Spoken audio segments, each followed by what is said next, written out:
Top Notch family, what is going on? So, in today's video, we do got a special guest in ABC.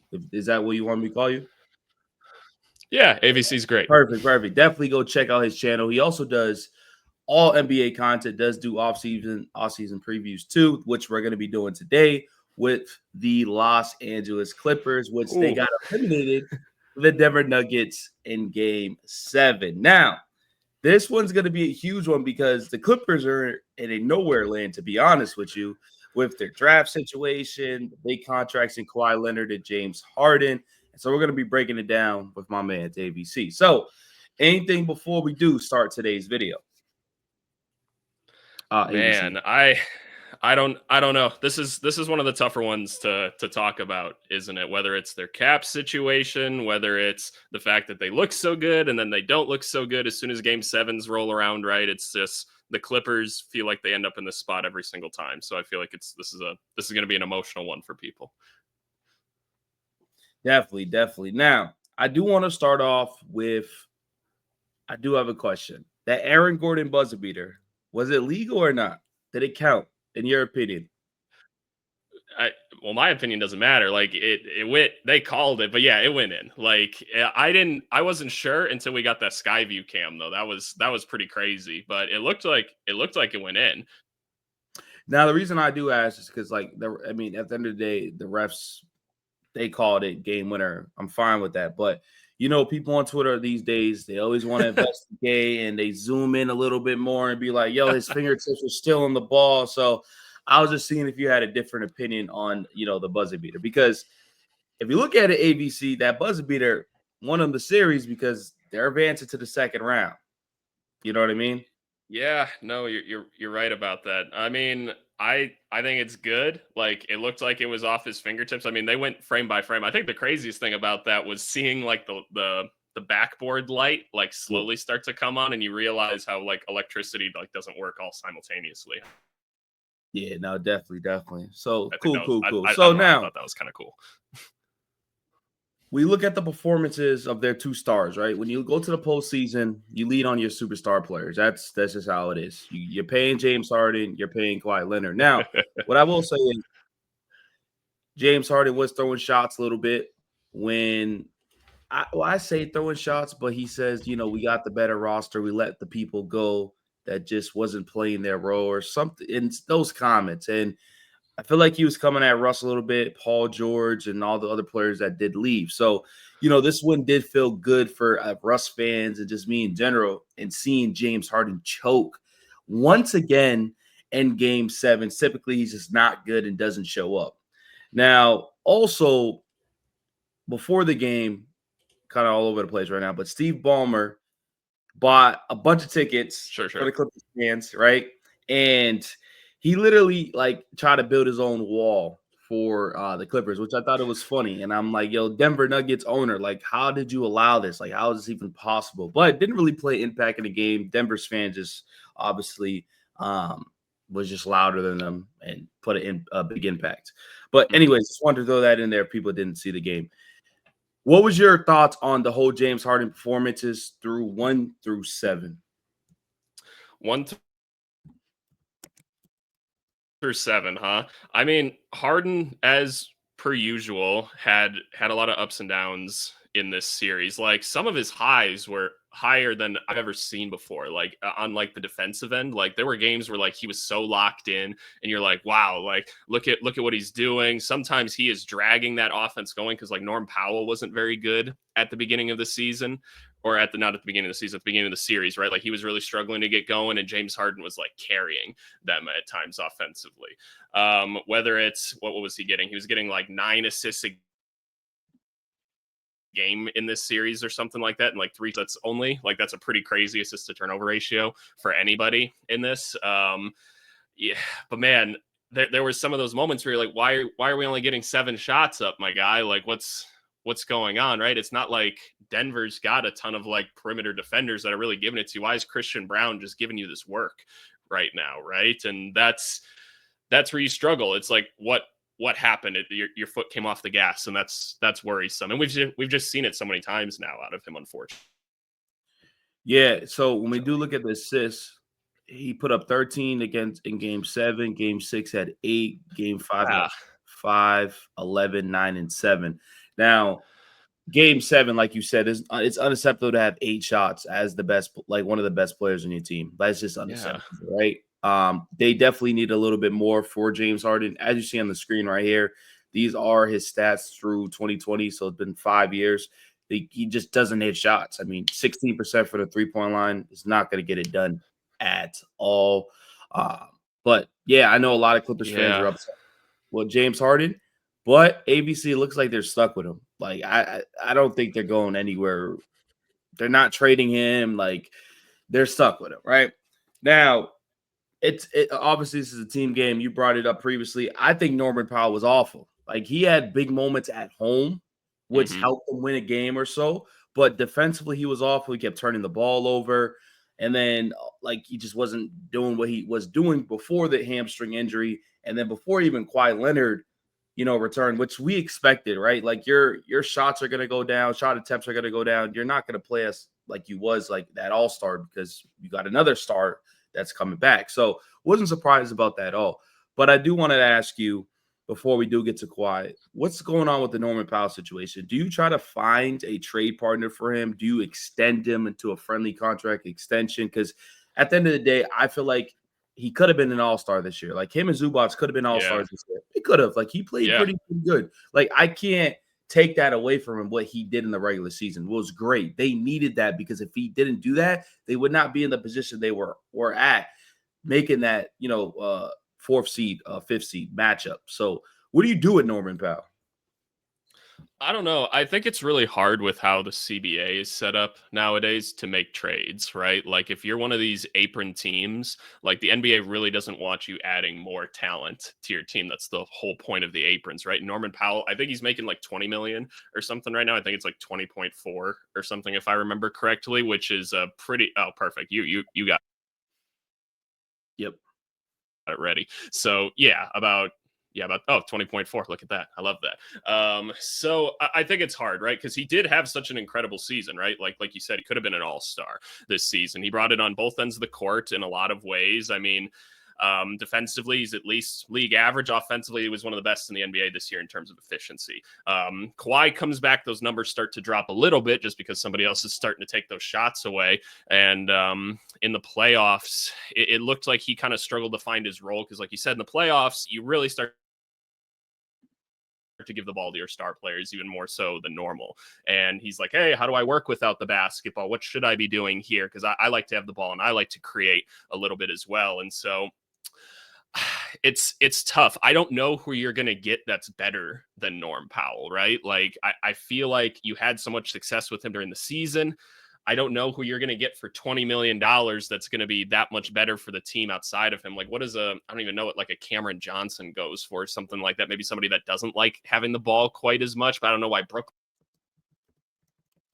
wants Norman Powell then, right? So that's the tough thing. Whenever you say like, oh, what do they do with Norm Powell? I have to see what else I could even possibly get for him in that instance. But for the 20 million, damn, he's pretty awesome. Yeah, no, I agree, and that's why I think we said before, like this coming in is a tough one because it's like there's a lot of I don't know. Like this is what majority of their players on their roster. So, like I said, $20 million. I mean, he's an excellent $20 million player. Simple as that. Especially with the contracts these NBA players are now getting these days, getting the 30 to 40 million. Yeah. I think you know what I mean. So that's a good one. I'm interested to see if they do give him the contract extension. I do think, it has to be part of their plans for this offseason for the Clippers. Yeah. They discuss it, they put him in the trade talk, whatever it is, it's definitely part of it. Now, I do want to show you this so we can talk about their free agents and what players they should let go or players should they keep and stuff like that, right? So this is the team payroll. As you see, Kawhi Leonard's on contract to 27, make about 50 mil. Harden is another one. Harden's going Hmm. into his final year. After this season's over, he's going into his final year. James Harden Yeah. is 35 years old. Steve Ballmer loves giving money to a lot of superstar players. Now, with the arena they have, I always said they need to sell tickets. They need to sell tickets for sure. Hmm. So Do we extend James? Well, I think the question is they're going to extend James Harden. Do you Yeah. know a contract? Are we looking at those type of contracts that LeBron James typically gets when he gets the Lakers, a 2-year, but like a player option deal? Are we looking at a Yeah. 3-year deal? Like, what do you think they will be offering James Harden this year? Because that has to be the second plan. Like, listen, we got to extend James Harden to continue to keep competing. Yeah, I feel like you're pretty spot on it with those like LeBron type contracts. I feel like you're at the point now at this age where it becomes very much okay, we'll keep you around because we can't get anything better. Most likely, and that's obviously not how the Lakers are trading LeBron, but that's how the Clippers are going to treat James Harden. It's going to be, look, we can't do better than this, so we're going to keep giving you this 1 year plus a player option, so that if you really fall off, you can still have another contract for yourself, get one more payday. But we want to keep this as year by year as possible. So he might just keep opting out, signing another deal like that, and going forward. That's what I think is going to happen as well. Whether or not he gets like 40 million, like is that what we're thinking he's gonna get again? Yeah, I know that's a tough thing. You know what's funny though is like these players will perform terrible, and then they get to the offseason, talk to the agent, be like, "Yeah, now I want all the money in the world." Yeah, You know what I mean? it's That that's yeah, it's that's what they do. And so I'm a Miami Heat fan, and you see yes. Tyler Hero. I, Hmm. he wants a contract extension, and I feel like he had 2 good games out of the last 2 years. And I don't want to pay him this much money. No, it's like really just as simple. So it's just like eh, these NBA players, I get it, but dude, if you're not performing, I just feel like you just don't deserve to get paid the money that you think you should. But that's just my opinion on it. So as you see right here, though, they do have a couple free agents, not as much. Yeah, Not as much. A lot of people are in contracts, but you do got Amir Coffee. He fell at the rotation. yeah. Patty Mills was a trade. He's going to be gone.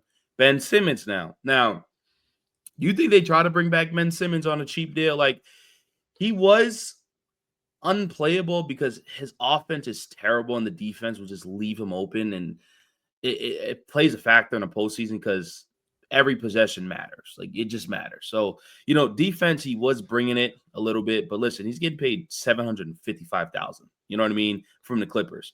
Do you think they look at him and be like, hey, he did solid for us. He's only 28 years old. Do we bring him back for depth pieces, or you just think, nah, we're letting him walk?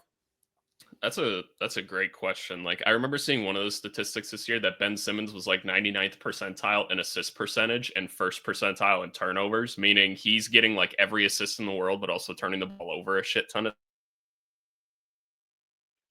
And that's a little bit scary in and of itself. And like you said, offensively, he's not doing much that isn't an alley oop dunk. Like he's kind of just become like a lob threat center almost at this point that can pass the basketball and bring the ball up the court. And yes, the defensive versatility is really cool of him. So he's kind of just this gimmick player at this point. That really bums me out because I was a big Ben Simmons fan for a long time. I loved his game, and it's just a shame what's kind of gone on with him. But to answer your question, I don't see why not.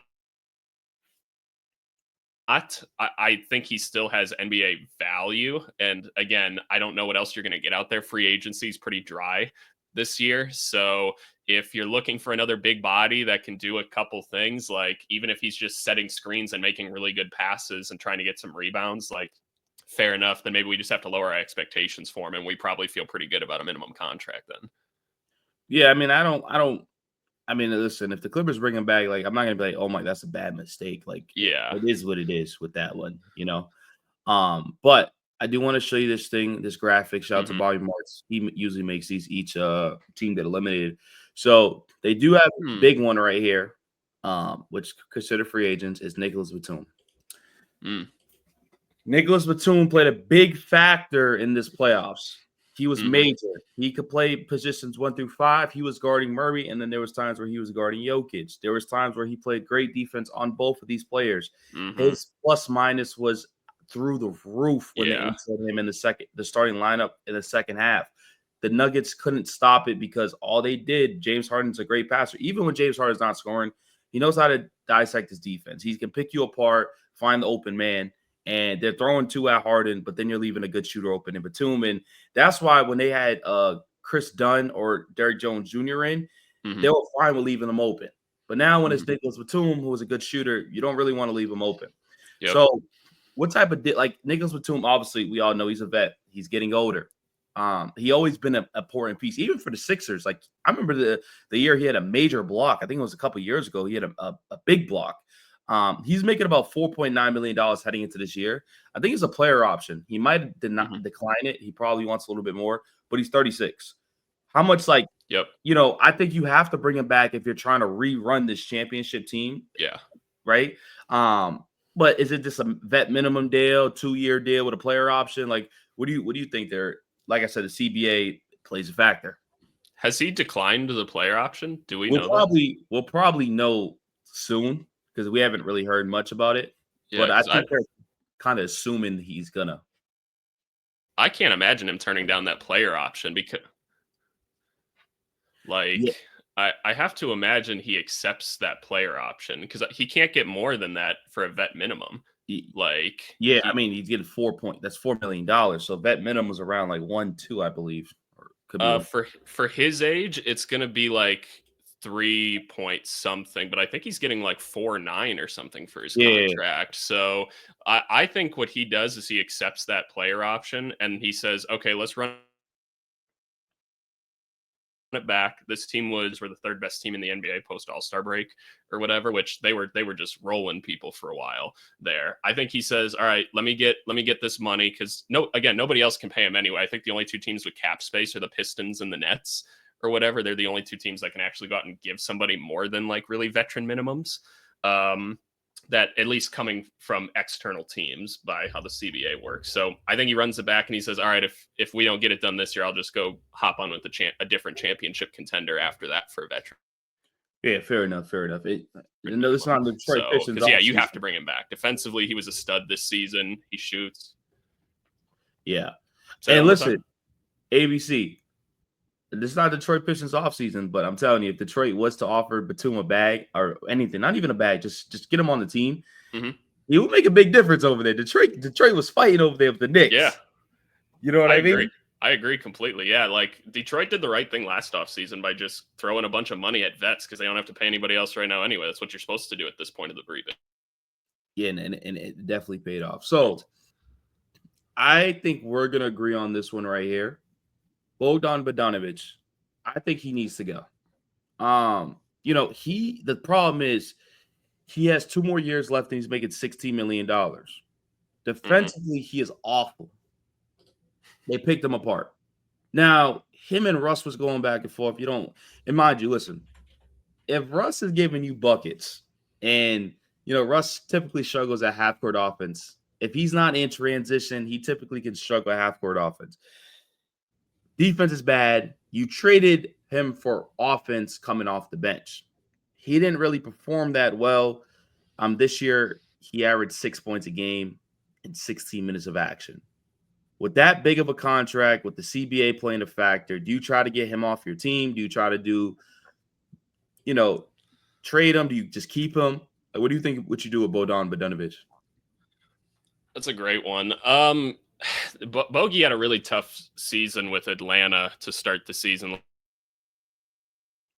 Like he couldn't shoot. Defensively, he was really rough.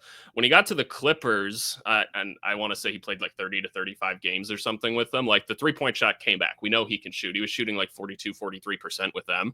And again, the defense still wasn't great during the regular season, at least in the playoffs. It wasn't bad. I was pretty satisfied with it overall. So it's tough. You got a double-digit guy on a team that has 2-3 stars on it if you count Norman Powell or something like that, right? Probably 4, even if you want to count Zubats. We should give Zubats his credit. So you got a double-digit guy that can shoot the shit out of the basketball. Defensively, maybe not the greatest, but like you have a lot of other good defenders on the team, whether it's Batum, Derek Jones, obviously Zubats, Chris Dunn probably should have been in more Defensive Player of the Year conversations. Obviously Kawhi. I don't mind having it on the team. If you can turn $16 million into 2 solid role players, then cool, I guess. I'm fine with that. But otherwise, I'm not tripping about just having like another offensive guy. I feel like there's enough defense on the team. Yeah, no, to supplement it. Yeah, no, I agree. I listen. He honestly, he competed defensively. Like the first couple of games, he was looking bad, and I think he realized that, and then he just started to compete, Hmm.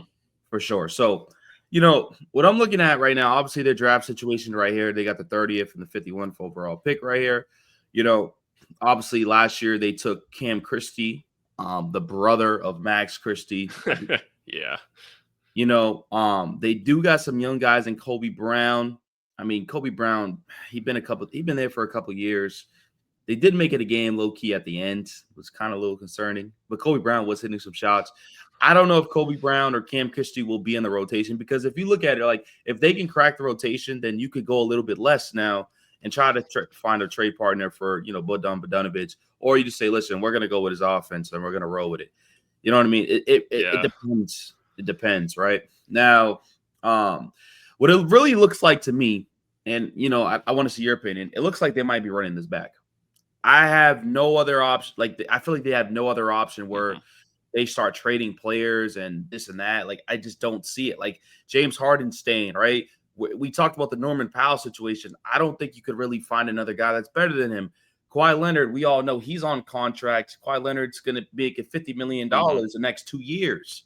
Like I Yeah. don't see where they're trading anybody. They might get a role player or so and whatever the case may be. But I think this is the roster that going to be rolling with, which is concerning because Kawhi Leonard had to miss part of the season for him to stay healthy the second part of the season.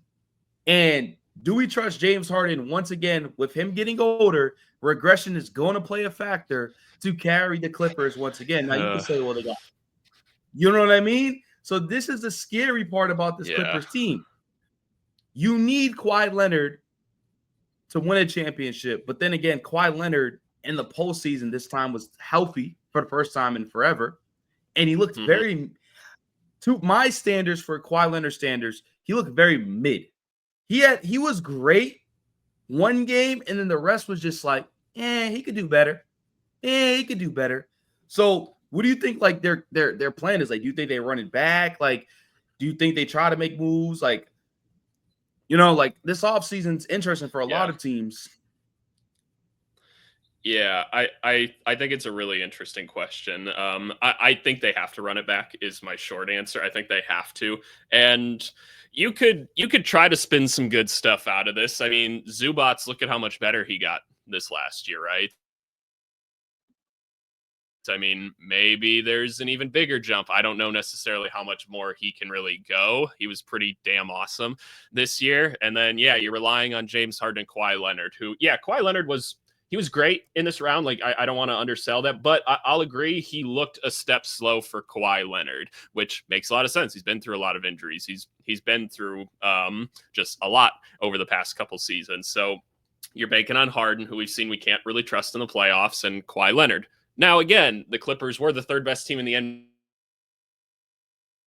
NBA post All-Star break. They were really, really good. They figured out the defense. They figured out some schemes that were working. It helped having Bogdanovic come in and start shooting the ball as well as he did.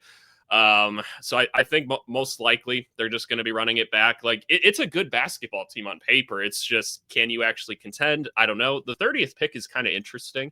For the reason of this is a really good draft class and it's pretty deep. And so you could get a role player out of this, like a guy that's ready to play right away. Like I think about guys like a Janai Broom or something out of Auburn who could be available around that pick that could come in right away and be a backup center that's going to play some defense, get some rebounds, be physical as hell off the bench. And now maybe the Zubats being off the court minutes don't hurt as bad.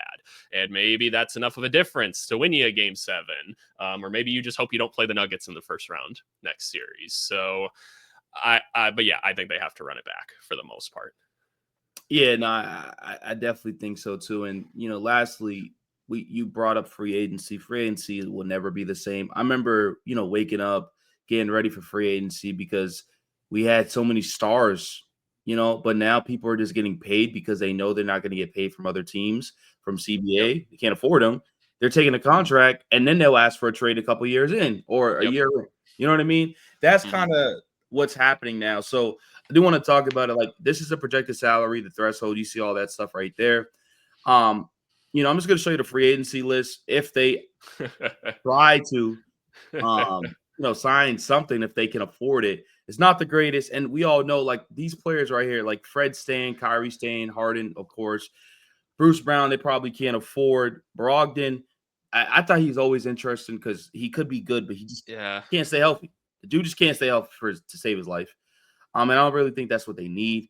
Tim Hardaway Jr., he was, hit some big shots. D'Lo, LeVert, Kennard, Schroeder. Like, do you even think they attempt to look at free agency and just be like, maybe, we can afford a player or two?